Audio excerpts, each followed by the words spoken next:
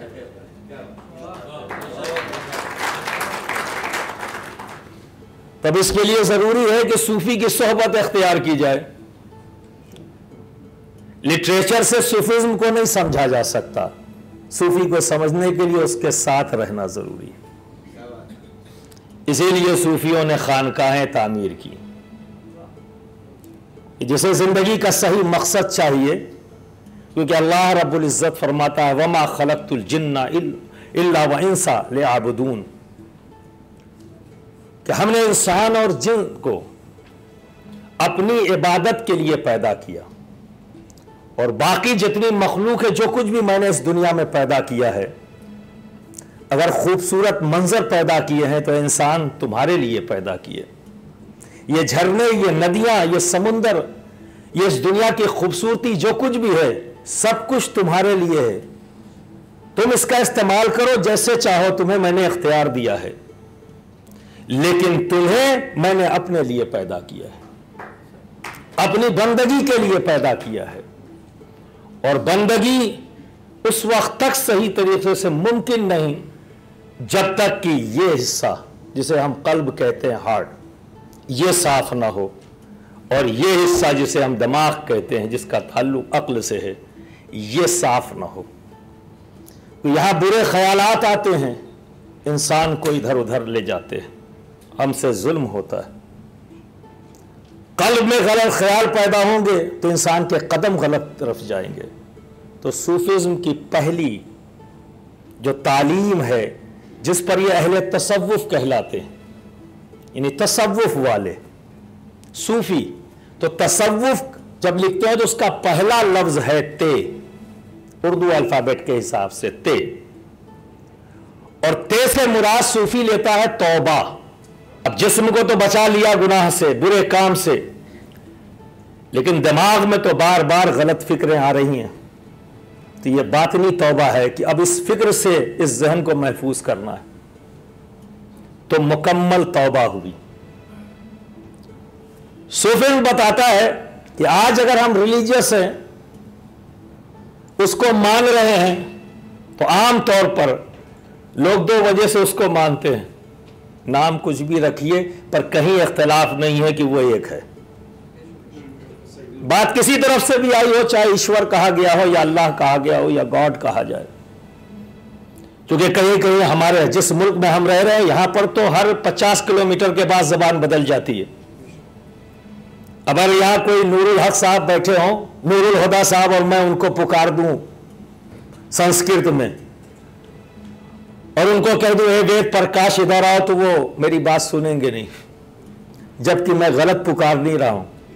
نور الہدا کو اگر سنسکرت میں پکارا جائے تو وید پرکاش کہہ کے پکارا جائے گا، وہ ناراض ہو جائیں گے، میری بات سنیں گے نہیں۔ Lack of knowledge. تو ہمارے ہاں تو 50 کلومیٹر پر لینگویج بدل جاتی ہے، تو کہیں نہ کہیں شاید زبان کا بھی میجر رول ہے۔ تو دوستو، صوفیزم توبہ سے شروع ہوتا ہے۔ تو دو وجہ ہیں ان جنرل، یا تو ہم اس سے ڈرتے ہیں، خوف، دوسرا ہے لالچ۔ اگر ہم نے اچھے کام نہیں کیے تو ڈر ہے کہ وہ نرک میں ڈال دے گا، اور اگر اچھے کام کرے تو لالچ ہے کہ وہ مجھے سورگ دے دے گا، جنت دے گا۔ پر صوفی نہ نرک کے ڈر سے اس کی بندگی کرتا ہے، نہ ہی جنت کے لالچ میں اس کی بندگی کرتا ہے، صوفی یہ کہتا ہے کہ ہم اس کی بندگی اس لیے کرتے ہیں کہ وہ بندگی کے قابل ہے. وہی تو ہے جو بندگی کے قابل ہے. صوفی کا مقصد یہی ہے کہ تو راضی ہو جا.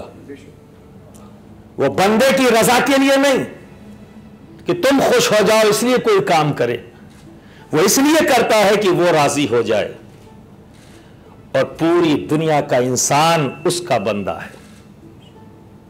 وہ سب کا پالنہار ہے, وہ سب کا رب ہے, سب کا پالنے والا ہے, وہ سب کو دیتا ہے. تو صوفی اس کی رضا کے لیے سب کو چاہتا ہے. اس کے نزدیک نہ جغرافیائی اعتبار سے کوئی فرق آتا ہے, نہ زبان کا کوئی فرق اس کے نزدیک حائل ہوتا ہے. اس کے سامنے ہر انسان اس کا بندہ ہے اور وہ اس سے محبت کرتا ہے. یہی وجہ ہے کہ میرے پیر نے جب مجھے پہلی شکشا دی تھی تو یہ کہا تھا کہ جب تمہارے پاس کوئی آئے تو اس سے یہ مت پوچھنا کہ تیرا نام کیا ہے, یہ مت پوچھنا کہ تیرا دھرم کیا ہے, یہ مت پوچھنا کہ تیرے کاسٹ کیا ہے, یہ مت پوچھنا کہ تو کہاں کا رہنے والا ہے. جب پوچھنا تو یہ پوچھنا بتا تیرا کام کیا ہے,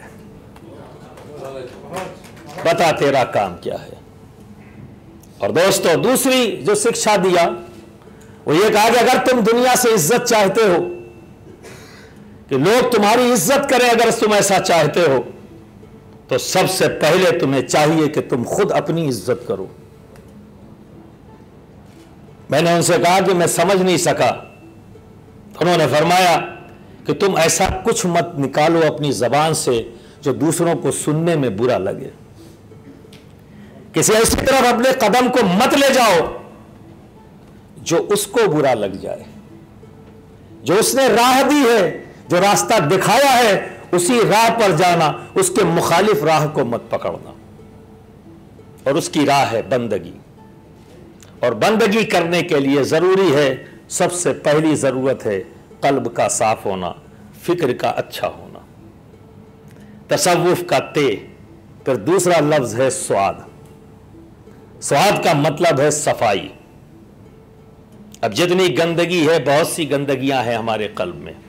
لالچ کی گندگی, حسد کی گندگی, ایگو کی گندگی, فخر کی گندگی, نہ جانے کتنے قسم کی گندگیاں اس قلب میں ہیں. اور جب تک یہ موجود ہیں قدم آگے نہیں بڑھ سکتا. تو اس کی صفائی ضروری ہے. جب قلب صاف ہوگا تو فکر اچھی ہوگی, اور جب قلب صاف ہوگا برائیاں ختم ہو جائیں گی تو ہی محبت پیدا ہوگی. چونکہ محبت پاک چیز ہے, گندگی اور پاکی ایک جگہ اکٹھا نہیں ہوتی. تو گندگی کو دور کرنے کے لیے اس قلب کی صفائی ضروری ہے. جب یہ صاف ہو جائے تو محبت پیدا ہوگی, اور پھر وہ بندہ علم کے ساتھ ساتھ عشق بھی حاصل کر لے گا. جب صفائی ہو جاتی ہے تو اس مقام پر پہنچ جاتا ہے کہ پھر وہ اس کی بندگی صرف اس کی رضا کے لیے کرتا ہے. اور یہ کہتا ہوا نظر آتا ہے کہ ایک بہت بڑی صوفی سینٹ ہیں حضرت رابعہ بصریہ, بصرہ کی رہنے والی رابعہ. وہ ایک بار ایک ہاتھ میں پانی لے کر اور دوسری ہاتھ میں آگ لے کر دوڑ رہی ہیں. لوگوں نے پوچھا, اے رابعہ کیا کر رہی ہو؟ کہا میں پانی اس لیے میں نے اپنے ہاتھ میں لیا ہے کہ میں جنت کو چاہتی ہوں, وہ آگ اس لیے لیا ہے کہ جنت کو میں چاہتی ہوں آگ لگا دوں, اور پانی اس لیے ہاتھ میں لیا ہے کہ میں دوزخ کو ٹھنڈا کر دوں, تاکہ لوگ اس کی بندگی جنت اور دوزخ کی وجہ سے نہ کریں, اس کی بندگی صرف اس لیے کریں کہ وہ بندگی کے قابل ہے. اور میں اس کی بندگی اس کی رضا کے لیے کرتی ہوں. اور جب وہ راضی ہو جاتا ہے تو دوستو ہمارے کام وہ کر دیتا ہے. ہم اس کے کام میں لگ جاتے ہیں, چونکہ اس نے پیدا کیا ہے ہمیں بندگی کے لیے, ہم اس کا کام کرتے ہیں تو وہ ہمارا کام کرتا ہے.